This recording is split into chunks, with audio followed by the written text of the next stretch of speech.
ఈ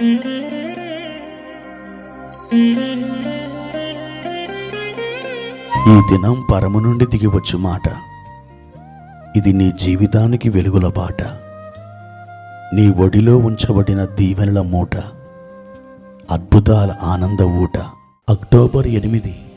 సంవత్సరమంతా మీరు బైబిల్ చదివి ముగించడానికి ఈరోజు మీరు చదవలసిన లేఖన భాగం ఉదయం యెషయా గ్రంథం 30 మరియు 31 అధ్యాయములు, సాయంత్రం ఫిలిప్పీలకు రాసిన పత్రిక 4వ అధ్యాయము.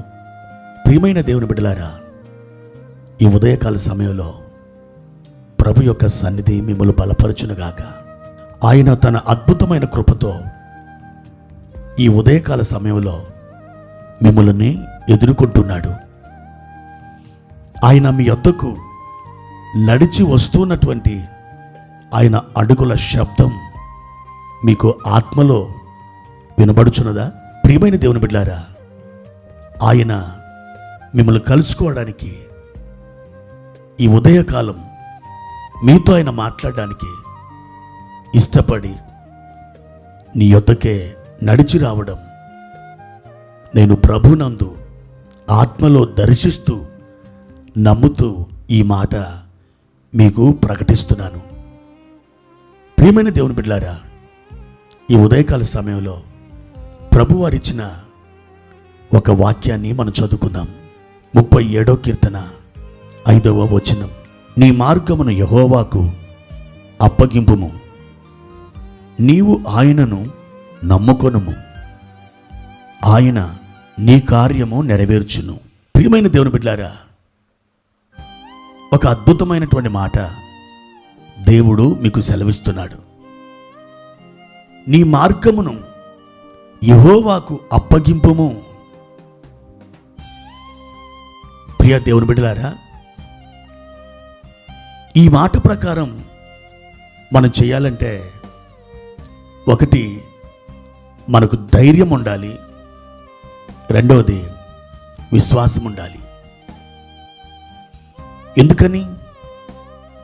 కొన్నిసార్లు మన మార్గాలని మన చేతుల్లోనే పెట్టుకుంటాం. వాటి మీద మనమే నియంత్రణ కలిగి ఉంటాం.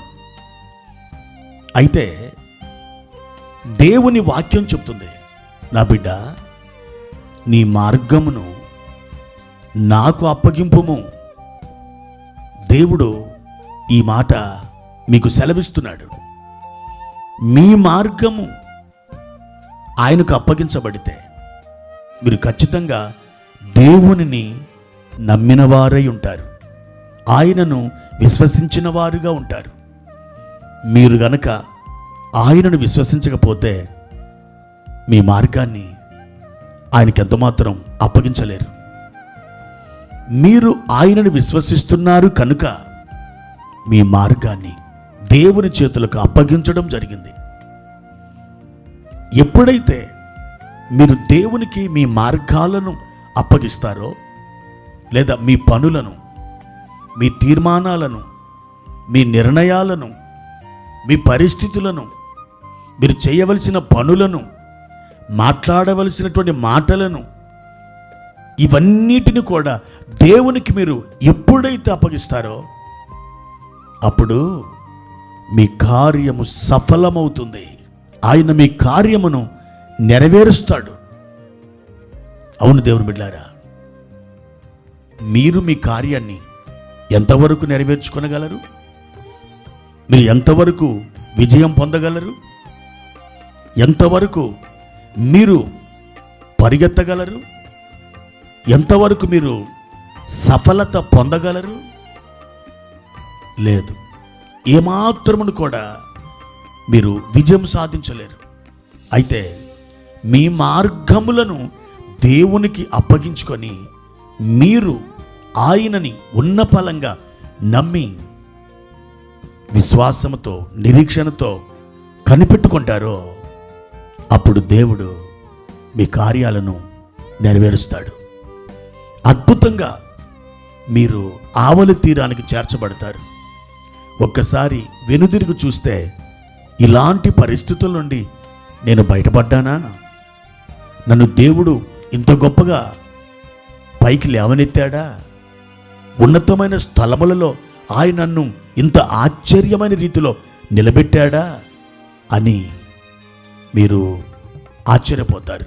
ప్రియమైన దేవుని బిడ్డలారా, అందుకే ఈరోజు ఈ వాగ్దానాన్ని మీరు స్వీకరించి ప్రభు సన్నిధిలో ప్రార్థన చేయండి.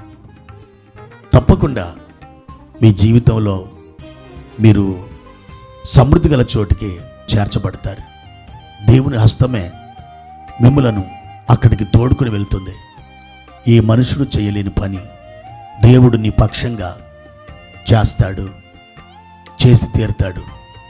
ఆ విధంగా నీకు చేయాలని ఈరోజు నీ తట్టే ఆయన కనిపెడుతున్నాడు. ప్రభువా, నా మార్గమును నీకు అప్పగిస్తున్నాను, నీవు నన్ను అద్భుతమైనటువంటి చోటికి, సమృద్ధి గల చోటికి నడిపించు నాయనా అని ప్రార్థన చేయి. నీ కార్యం నెరవేరడం నీవే నీ కళ్ళతో చూస్తావు. ప్రార్థన. ప్రియమైన తండ్రి, మహోన్నతుడా, ప్రేమస్వరూపి, ఆశ్చర్యకరుడా, మీ ఘనమైన నామానికి వందనాలు. మా కార్యాలను సఫలము చేసే దేవుడవు నీవు. మేము మిమ్మలను విశ్వసిస్తున్నాం, మా మార్గములను మీకు అప్పగిస్తున్నాం. మా తండ్రి, మేము చేయలేని దానిని మీరు చేస్తారు కనుక విశ్వాసముతో అప్పగింపబడిన ఈ మార్గం మీరు సఫలపరిచి మా కార్యాన్ని నెరవేర్చండి.